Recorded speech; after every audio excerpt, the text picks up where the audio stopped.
Gamers, we all know that you're probably rolling your piercing lights for your Haley builds or re-rolling stats for weapons, and you're probably running out of materials. So yeah, up until last night, I was broke. I had no fine adjustment controls just because I've been trying to craft as many as possible and kind of go back and fine tune my weapons to perfect. This took me 2 hours to make 200 of these, maybe a little less, and wanted to come up and show you this broken strategy for this dungeon. There's a dungeon you're going to run and you're going to get about an average of 900 to 1300 parts. I only got 1300 once, but you're averaging anywhere between 900 and 1100 of the materials. The high precision exchange components, you need 10,000 of these, craft a stack of 100.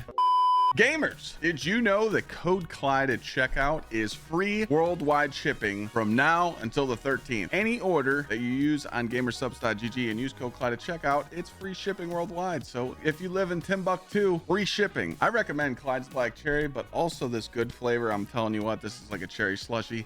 Definitely been up there. Also, Queso's Bombsicle is insanely good. I've been drinking that. But yeah, just wanted to throw this promo in here. I appreciate all you guys' support on Gamersubs.gg using my code at checkout. But hey, right now's the time to stock up until the 13th. Appreciate all the support.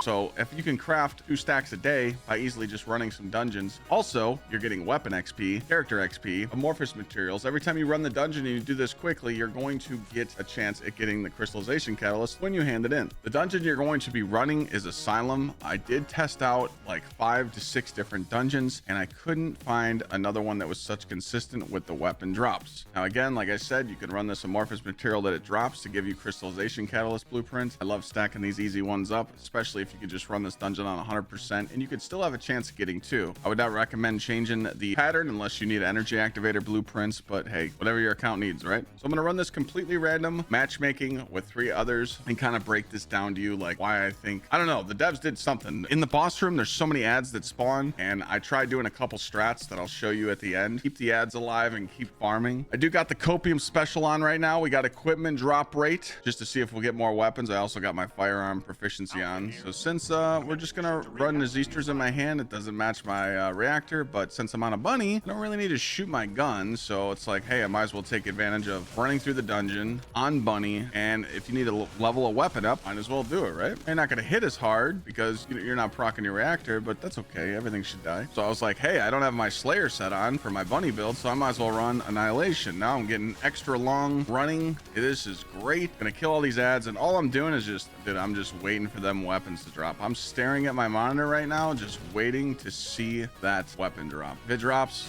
I'm gonna pick it up because I don't trust the system. How they're like, oh, it'll just go to your mailbox. Nah, I don't think so. I don't trust it. So if I see a weapon on the ground, I just want to pick it up because I've lost a lot of stuff in missions by doing that. I think a lot of people are starting to catch on to this though, because every time I ran this last night, people were like just speed running this. They were just going through, killing as many ads as they possibly could. Again, there's only 2 bunnies in this run. My fastest run with just random people was about 3 minutes and 40 seconds, but I average around 4:45 to 5 minutes. So I'm just making sure that I pick up every single weapon possible so I don't miss out on anything. You might think in some scenarios here that you can milk, these rooms and not pick up the mats. I did that in a couple runs and I realized that just stretching out the mission is just not worth it. You're better off to just keep going with consistent runs so that you can just keep running it over and over, because you're not just playing into these weapon materials. It is strictly for that farm, but you're also wanting to get the mission completion rewards go to the post box, not the drops on the ground. So usually right here is where I stop what I'm doing and I clear, because I know I'm full. I know I was full on weapons. I've ran this so many times. So in this room, I always kind of restock here. I've never ran a single dungeon where I've had to do this, actually delete my inventory mid-run, because I don't have a lot of stuff on me right now. Now in this room, you could push forward, but why would you want to do that? Why would you want to push forward and pull your teammates to the boss room, make the runs go faster? Because you're not going to pick up all these guns that I'm picking up. I can show you before I leave this room that I literally just cleaned out my inventory, and I guarantee I'm already halfway full again, maybe close, I don't know. Now this does come down to RNG. Sometimes you get a lot of drops, sometimes you don't. These enemies right here, I don't even like to run by them. I like killing them. I'm gonna actually put on thunder cage here so I can kill these enemies a little quicker and proc my reactor. There's a weapon. There's a weapon. Oh, look, I'm gonna go check my inventory. I'll let these guys pull me to the boss room, but look, halfway full already. Now, when you're in this boss room, I did find out that if you start damaging the boss, he's going to despawn the enemies, but that's okay. If you miss out on some, it's okay. So I like to wipe these enemies out real quick. And then I kind of just run past this and stand in this corner because these enemies are going to jump down. There's enemies here. And look, Fast already knows the deal. Random player. He knows that the enemies are going to spawn over there. But hopefully my bunny range doesn't hit. So you could sit here and kind of milk these enemies if you like and try and get more weapons to drop. But I feel like it's just going to come down to people wanting to go fast. All right, bunny. Stop electrocuting people. 10 meters away. 27 meters away. I didn't even hit my ability again. But as you see there, though, those enemies could have kept spawning. You could make these go a little longer, keep killing enemies. In my opinion, it's not worth it.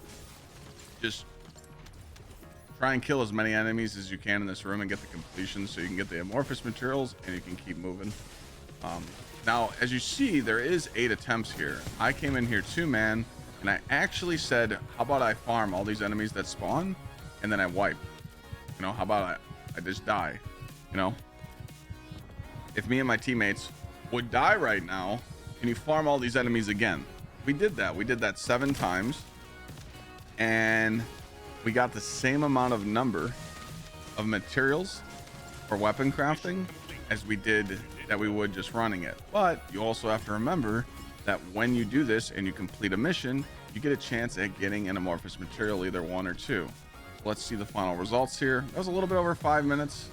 It's a 6-minute run just because, again, we were trying to take our time. I was trying to explain stuff. I did get an amorphous material. I'm gonna scroll down, and as you see, that's just crazy. 1,155 materials. So if you just get on, you run this 10 times or less, you're able to go craft a stack of 100 just like that. I'm gonna do this until I think I have enough. I would love to craft that 500 stack, but I don't think I have the patience to farm that much. But with all the farming in the game, it kind of tells you like to farm gold, to farm Kuiper. When you get real end game, and especially this week, you know, we've been crafting the piercing lights and the afterglows and the stuff last week, and now everyone's trying to update their builds and try and buff all their damage in boss fights now. You might not have the rolls you want on your weapons. Just by using this, I'm going up 2 to 3, like when you level up weapons, going from 30 to 40 it kind of takes a while, but I've been averaging like about 2 weapon levels to 3 weapon levels a run. But again, like all this broken stuff, I've been reactor farming for 5 days. I don't need gold. I don't need Kuiper. But if I want to re-roll my Gsxrclyde because I'm almost done with it, I need to be able to put 4 gold perks on this, and not having the materials to do it sucks. Some people might have a lot. Some of you might have 2,000 of these, but I can tell you right now, when you start doing tons of weapon changes, I might even start crafting 2 weapons. I've already talked about that I'm going to switch it up and actually make a second Python for team play and for solo. Overall, I think this is a good strat. I'm going to keep doing this. Why Try Hard DM me about this. He's like, hey, you need to run this dungeon. I'm getting so much weapon parts. Tried it out, and yeah, just wanted to get this out there, let everybody know about it. If you find a better farm, let me know, but this dungeon's busted and I'm going to take advantage of it. Thank you, devs, for giving us all the weapon parts when we're in the poverty.